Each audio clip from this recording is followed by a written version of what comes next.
자, 오늘 입다의 사사 입다의 이야기입니다. 요단 동편에 있는 암몬 자손이 사실은 이스라엘 백성들을 지금까지 계속 괴롭혔어요. 학대했어요. 그리고 드디어 이제 이스라엘 동편의 그 길르앗 땅을 점령하러 쳐들어온 겁니다. 자, 우리가 11장 읽기 전에 10장 말미에 어떤 현상이 있었죠? 이스라엘 백성들이 18년 동안 지배를 당하고 또 이 동쪽 사람들 때문에 학대를 당하다가 여호와께 또 막 부르짖습니다. 하나님 우리를 도와달라고 살려달라. 하나님께서 어떻게 하셨어요? 그 마음이 상하셨어요. 그리고 깊은 고뇌 가운데서 뭐라고 말씀하십니까? 내가 너희를 더 이상 구원하지 않겠다.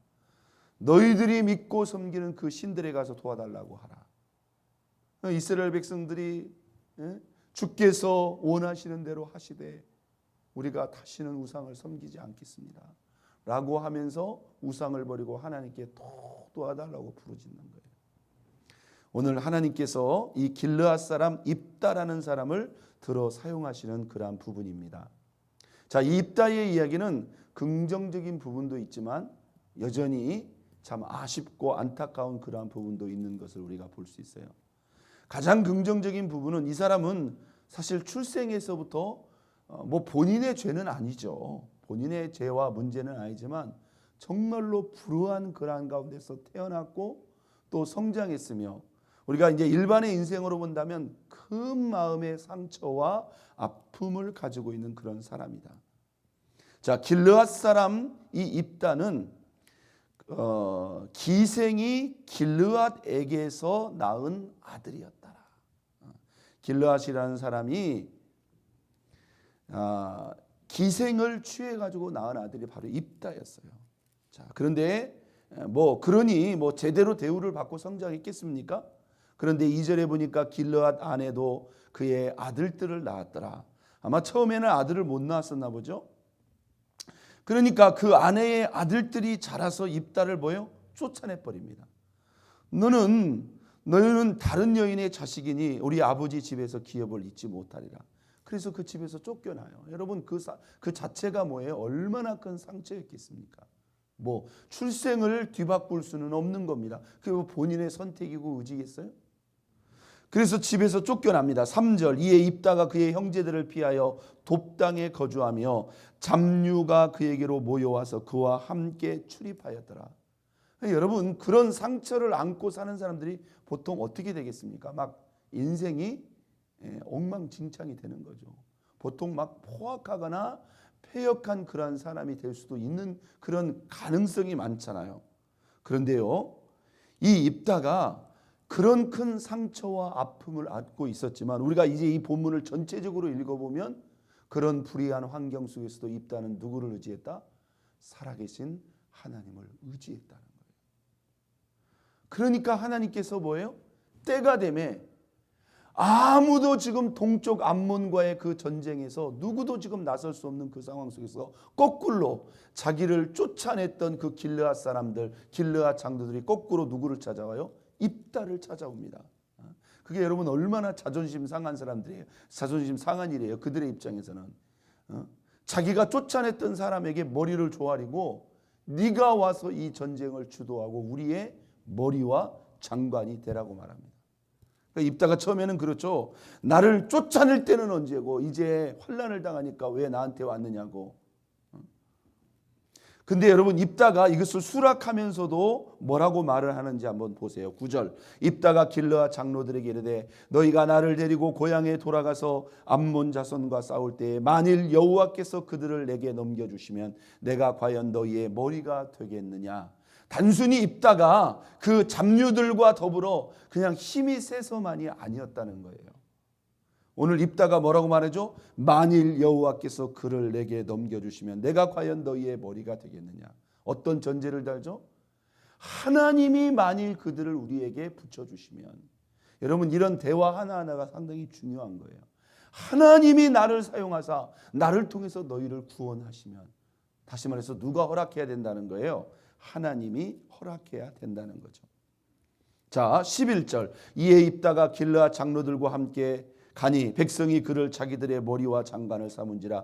입다가 미스바에서 자기의 말을 다 누구 앞에? 여호와 앞에 아라니라. 할렐루야. 하면 됐습니다. 여호와 앞에 아뢰니라. 예, 그가 전쟁을 시작하면서 제일 먼저 한 게 뭐예요? 하나님 앞에 엎드려 아랬다는 말이 뭐예요? 하나님 앞에 엎드려 기도했다는 거예요. 여러분, 이런 자세와 모양이 그냥 나오는 게 아니에요. 자기가 지금 전쟁을 이기려고 막 사람을 모은 것도 아니고 전략을 짠 것도 아니고 먼저 하나님 앞에 엎드렸다는 거예요. 그리고 그가 먼저 편지를 보냅니다. 암몬 자손의 왕에게 편지를, 너희들 왜 우리 땅을 치러 왔느냐. 암몬 자손의 왕이 뭐라고 말하죠? 야, 지금 니들이 살고 있는 이 요단 동편의 이 땅 원래 우리 땅이었어.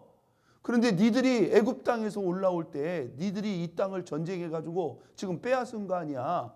원래 내 땅 돌려내. 좀 이렇게 얘기를 한 거예요. 그런데 여러분, 우리가 여기서 중요한 장면을 봅니다. 그러니까 이 입다가 있잖아요. 다시 사자를 보내 편지를 써서 뭐라고 말합니까? 이 땅이 너희 땅이 아니라 이 땅은 우리 땅이야. 하나님이 우리에게 준 땅이야. 이게 요단 이편 땅과 요단 저편 땅은 완전히 다른데요.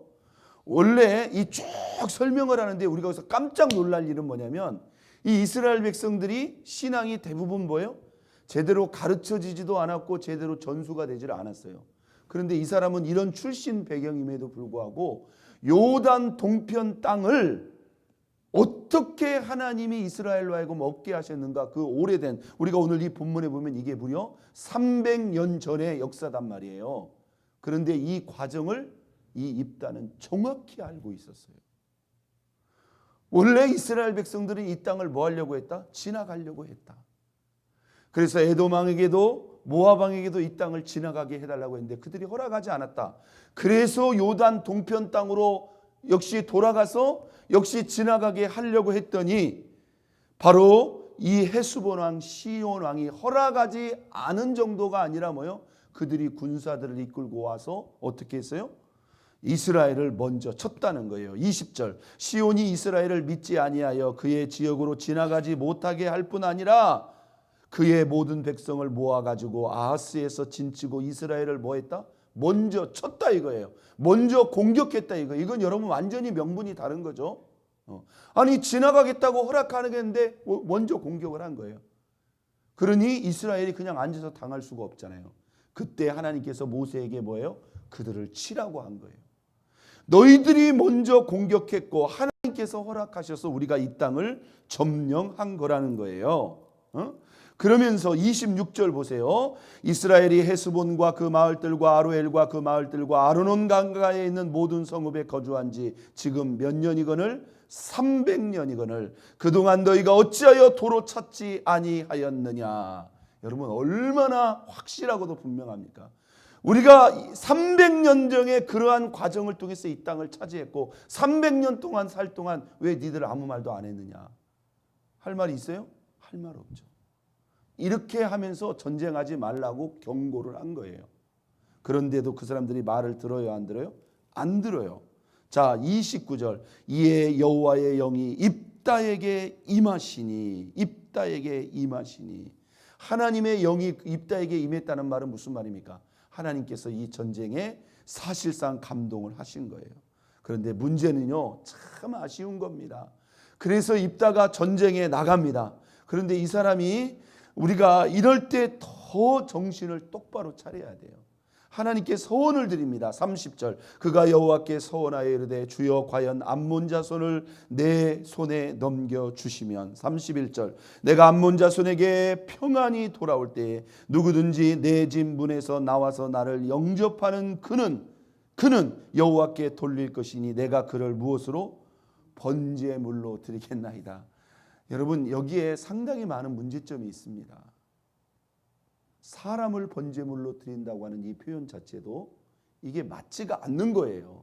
그러니까 보세요. 성경적으로 상당히 이렇게 준비되고 잘 알고 있는 부분도 있는데 이게 이런 역사들을 오면서 있잖아요. 이게 이방 종교의 어떤 그런 모습들하고 좀 섞여지고 있는 거예요. 혼합되고 있는 거예요.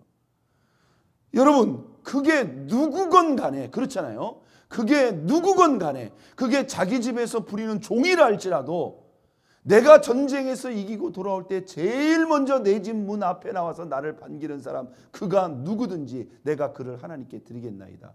이 서원 기도 자체가 이미 문제가 있어요, 없어요? 문제가 있는 거. 하나님이 사람을 제물로 드리는 경우가 있어요, 없어요? 없단 말이에요. 그런데 여러분, 그가 전쟁에서 이깁니다. 우리가 오늘 이 본문에 보면 분명히 하나님이 그에게 그들을 넘겨주셨다고 그랬어요. 32절 하반절에. 그리고 이 암몬이 이스라엘 앞에서 완전히 항복을 해버립니다. 그리고 그가 전쟁에서 돌아오는데 누가 그를 맞이해요? 34절. 입다가 미스바에 있는 자기 집에 이를 때에 보라, 그의 딸이 소고를 잡고 춤추며 나와 영접하니 이는 누구라? 그의 무남 동녀라. 무남 동녀라. 입다가 뭐라고 말합니까? 지금 승리에 감사하면서 기뻤던 그 순간에 입다가 자기 옷을 찢으며 이르되 어찌할꼬 내 딸이여, 너는 나를 참담하게 하는 자요, 너는 나를 괴롭게 하는 자의 중에 하나라. 내가 여호와를 향하여 입을 열었으니 능히 돌이키지 못하리라. 능히 돌이키지 못하리라. 여러분, 그래서 우리가 여러분 이 기도라는 것도요, 한번 땄습니다. 정신을 똑바로 차리고 하나님의 뜻을 살펴 바로 기도해야 된다. 우리가 어떤 승리감에 어떤 그냥 상황의 분위기에 이끌려서 여러분 아무렇게나 기도해서는 안 된다는 거예요. 더군다나 이것은 무슨 기도다? 서원 기도다 이 말이에요. 내가 하나님 앞에 서원하는 이 기도에 대해서는 우리가 정말로 하나님 앞에 그 뜻을 잘 살펴서 기도를 해야지. 그러니까 여러분 보세요. 하나님이 이런 입다를 들어 사용하시는 것도 얼마나 귀하고 복된 거예요.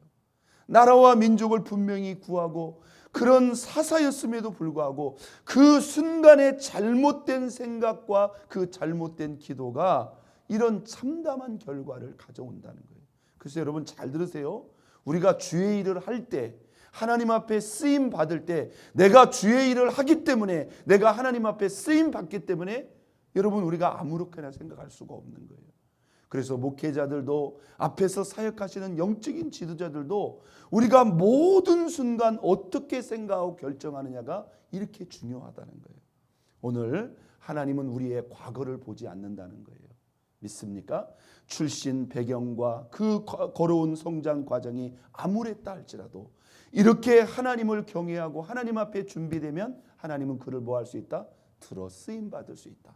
그러나 쓰임받는 그 순간에도 우리가 모든 순간 하나님의 뜻을 잘 살펴서 여러분 한순간 쓰임받을 뿐만 아니라 끝까지 하나님 앞에 아름답고 존귀하게 쓰임받는 저와 여러분 모두가 될 수 있기를 예수 그리스도의 이름으로 축원드립니다. 우리 이 시간 다 같이